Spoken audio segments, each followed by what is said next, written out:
Well, I have some very bad news for the people in the front rows. I heard that some of you paid as much as $800 for your tickets. Sadly, I did this same show a couple weeks ago in Atlanta for $60 a head. Can you imagine? Nigga, you could have flown to Atlanta, got a hotel, had some dinner, and came back, and you still have a little money left over, niggas. Paid way too much just to see me in this gay-ass neighborhood. All right, let me roll up my sleeves and tell these pussy jokes. Will told me to say there hasn't been this many pussy references in this room since Cats was here.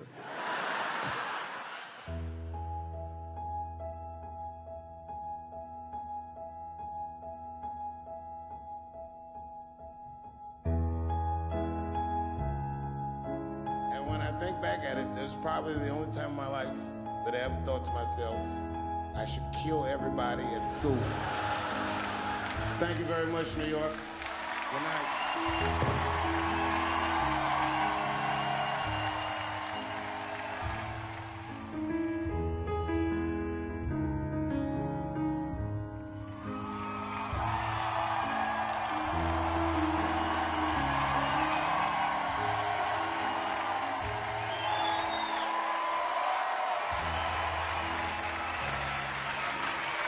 Thank you guys very much. Boy, I gotta tell you, man, I've been doing this set all week, and boy, I've been telling these jokes, and sometimes niggas look like they're in actual pain over the jokes. None of it's that bad to me, but I understand why it could hurt some people's feelings. So tonight,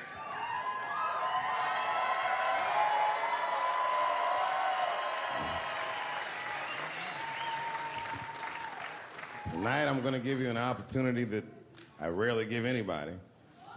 I'm gonna let you say whatever it is you need to say to my face, or ask me whatever it is you want to know. But there are no dumb questions allowed. If you ask a stupid question, you'll be asked to leave. Nah, I'm just kidding. Go ahead. Everyone relax. Come on. Oh, yes, sir, in the front. 2 questions. How often do you write? And can I have a cigarette? All right. First, you may have a cigarette, but remember, this is not jail, motherfucker. This lady right here. I have a question. Do you remember this scene? Oh, I do remember that. Ma'am, I'm gonna have to ask you to leave. That was a terrible question.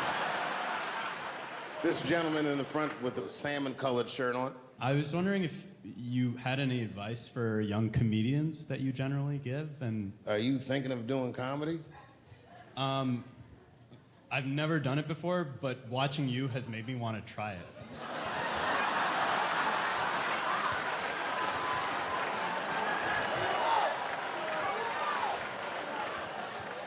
I don't know if that's an insult or not. It's a compliment. It's. I mean, niggas don't say I've never done brain surgery, but it looked a lot easier than I thought. I'm teasing.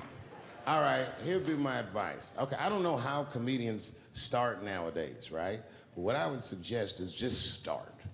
And once you start, you can't really stop, no matter what happens, no matter how bad it gets, no matter what people say. You know what I mean? Because comedy is weird like that. You know why I hate watching other comedians do comedy? Not because I hate other comedians, but because I love comedy so much. It's like watching somebody else fuck your girl. And I say, fuck her better than that. Yes, you on the aisle up there, the lady with the long... Yes, you standing up, I see you. My favorite book of all time, The Narrative of the Life of Frederick Douglass.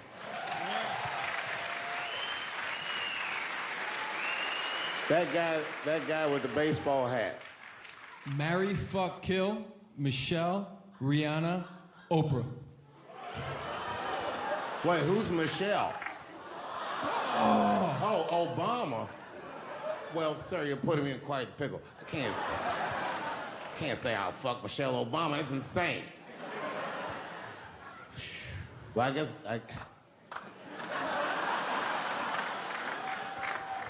I mean, because I wouldn't kill any of those women. But I'd fuck all three of them.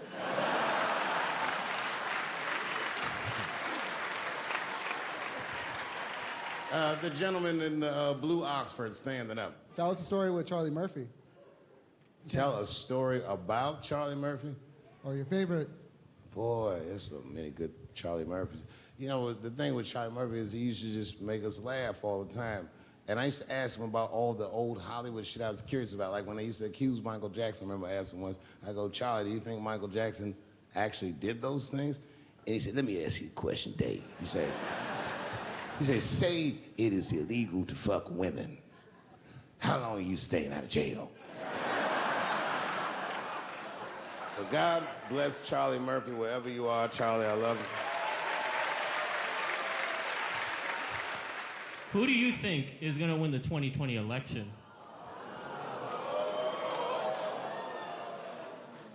All right, I'm gonna put a pin in this, but I'll tell you right now, fella, I don't know, but I think Trump has a better shot than a lot of people would like to think. I'm just saying, it all depends on how the left talks.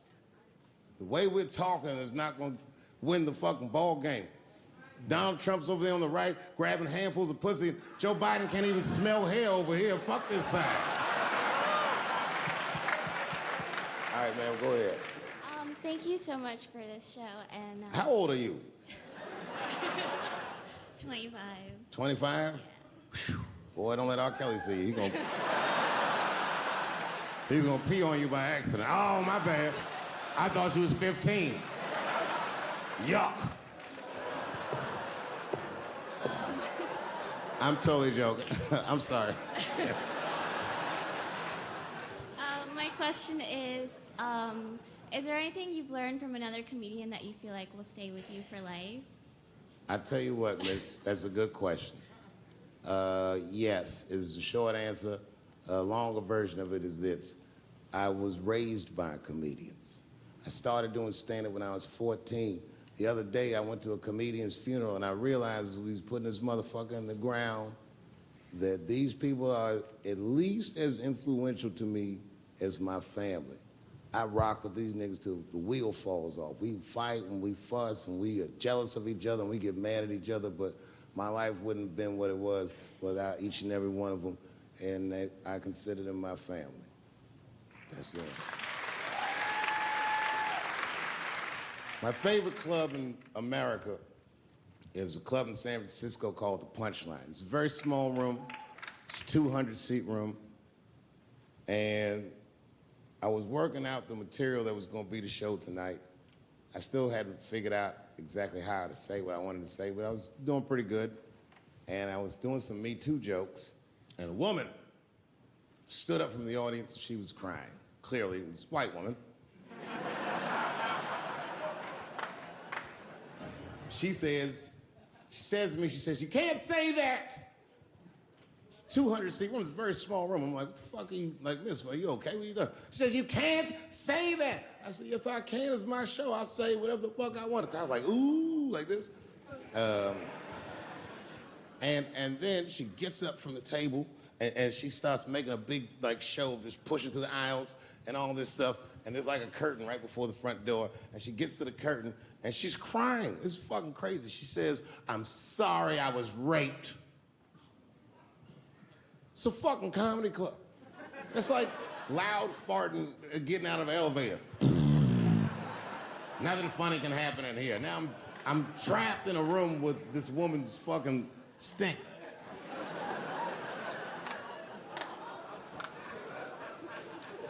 And I say, miss,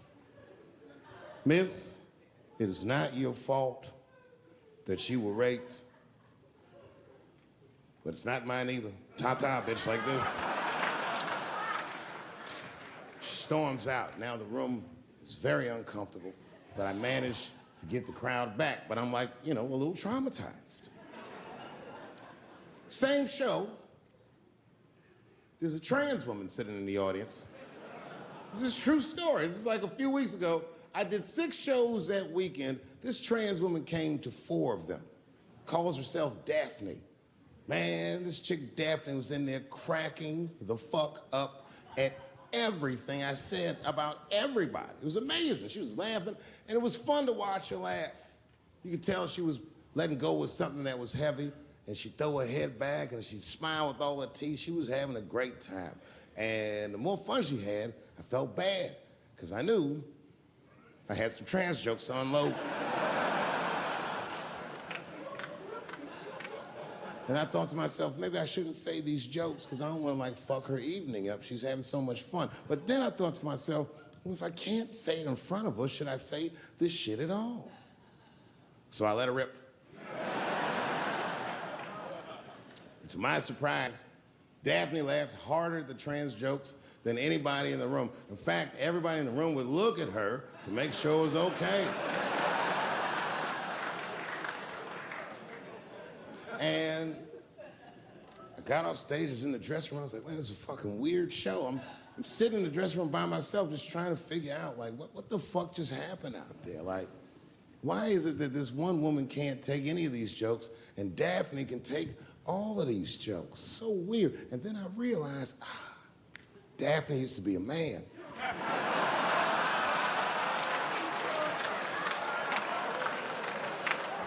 So now I go out of the dressing room and like you can see like all the staff was there like cleaning the club up, the audience had gone, and sitting at the bar by herself was Daphne.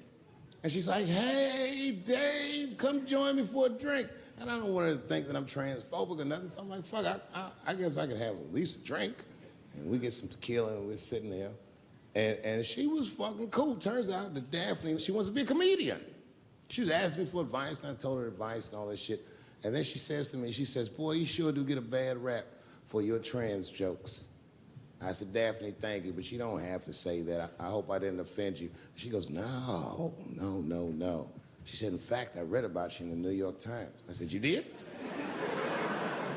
She said, yeah. She said, I thought it was interesting that they blamed you for R. Kelly. They said you normalized him for telling jokes about him. I go, yeah, they said that. She goes, I wonder why they never said that you normalized transgenders by telling jokes about us.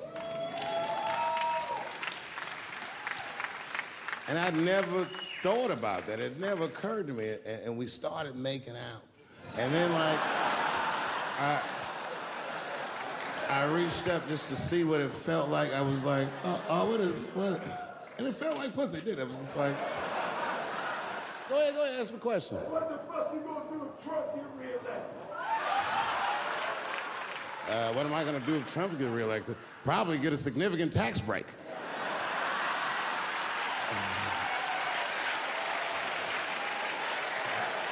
Hey, you wanna know why I don't even talk about Trump in my show? Because that motherfucker is not the hokey pokey. He is not what it's all about. There's millions of people that put him in power, and the ideas that he puts forth are not his own. He's singing poor white people's greatest hits. So why the fuck would I worry about him and not the other millions? Really, you know who I'm gonna vote for next time if things keep going the way it's going is that gay dude. No, Mike Pence.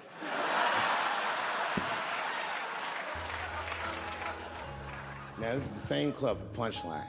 This is 15 years ago, and I had just gotten back from my infamous South Africa trip. And I came to the Punchline just to cheer myself up. It's a safe place where I could tell some jokes. And I find out that this comedian I know, Chris Tucker, who's in all those Rush Hour movies, I find out that Chris is in San Francisco too, at some charity event. So I call him, I'm like, yo, I just saw you at some charity event. I said, I'm doing a show at the Punchline. Why don't you come by the club after your event? He's like, cool, Dave. I thought you was dead, nigga. I'll come by. He says, is it okay if I bring some friends? Because, you know, I'm with a lot of people. I go, man, you Chris Tucker. You can bring whoever the fuck you want.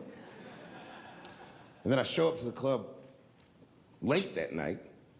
I walk into the dressing room, and sitting in the dressing room is Gavin Newsom, who at the time was the mayor of San Francisco, but now he's the governor of California. And sitting next to him was Kamala Harris, who at the time was the DA of San Francisco, Now she's the senator from California that's front running on the Democratic ticket. And sitting next to her was Al Gore. It's fucking weird. And sitting next to Al Gore was the guys from Google, Sergey, and I don't know how to say these. All right. And it was Chris Tucker and Ben Jealous, who at the time was the president of the NAACP, who was all just at this big charity dinner, and Paul Mooney was drinking scotch. And we all was just in there. And, you know, first I was a little uncomfortable when we started talking, and we all got along really well. At some point, Kamala Harris she says to me, she goes, you know, a friend of mine is announcing his candidacy for president tomorrow. I went to college with him. I'm like, what? I go, Barack Obama? She goes, you've heard of him? I'm like, yo, I just read about this dude. And she goes, yo, yeah, blah, blah, blah, we talking. She goes, you know what? She says, let's call him on the phone. I said, what the fuck? And she picks the phone up and she dials and she's listening like this. And she goes, it's his voicemail. And she gives me the phone, she goes, leave him a message. You know, I didn't know what to say. I just said what you say to any black dude that's running for president. You know, stay low, running a zigzag pattern, this kind of shit.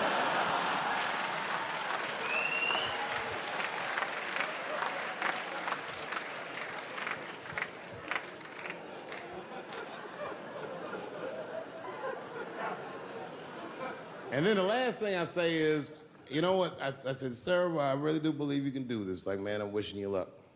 Now, next day I wake up and go for coffee at a place called the Embarcadero. It's like an eatery by the sea in San Francisco. And I'm walking to the coffee shop and there's a police line and I can't cross the tape. But then I figure, fuck it, I'm Dave Chappelle, so I go into the thing like this.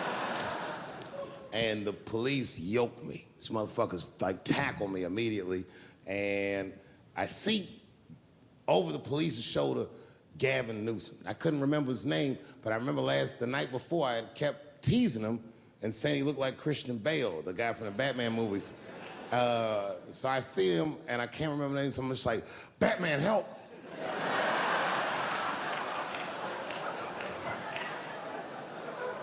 And he stops, he's like, Dave? And then the police see that the mayor knows me, so they all like, oh, sorry about that. And he's like, hey, back up, everybody. And he just picks me up. He's like, I'm really sorry about that. I'm like, I'm fine, don't worry about it. And he's like, listen, I'm here with Prince. Would you like to meet him? I'm like, I know Prince. That's my nigga. And we go around the corner, and it was Prince Charles, the Prince of England. I didn't know the protocol of meeting royalty. You're not supposed to touch him. I dapped him up like a nigga. My nigga. Wow. Just hugging him and shit like this, dapping him up, like this. And that nigga was cool too. I was like, that's really fucking weird. And then I was just out there in the upside down, not having no TV show, trying to figure life out. And the election was going on in the background. And this guy, Barack Obama, was picking up steam. This motherfucker was killing it.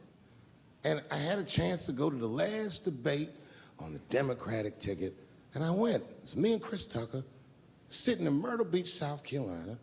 It's the last three candidates. It was Barack Obama, John Edwards, and Hillary Clinton. Now, Obama's a lot taller than Edwards and Clinton, and he had the center podium. And at one point, they're all on stage, and they start fussing, and Obama goes, look, none of us are perfect, like this. And his hands was like this, and there was light shining behind his head, and the other two candidates was looking up at the nigga, and I was sitting in the audience like, this nigga looks like Jesus.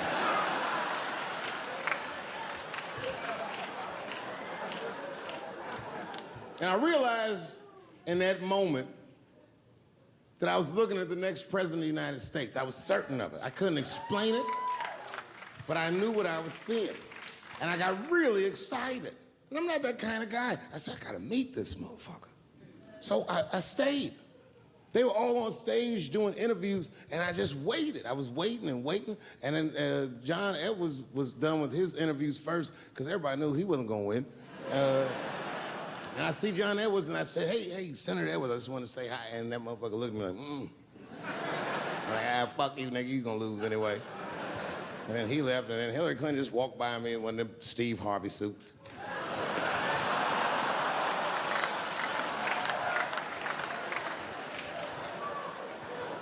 But Obama was taking forever. Everybody wanted to talk to him. When I knew the media saw exactly what I saw, there was no question about it. That was the guy.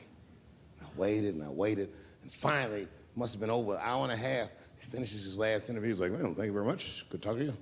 And he turns around, and we make eye contact. He sees me, and when he sees me, he looks over, he goes, Dave Chappelle. And Obama did me the same way I did Prince Charles. He dapped me up, and he like bro hugged me, and he pulled me in, and I'll never forget this. He said in my ear, I got your message. Thank you very much, New York City. Good night.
By the way, Vanglorious, this is protected by the red, the black, and the green at the crossroad with the key, sissy.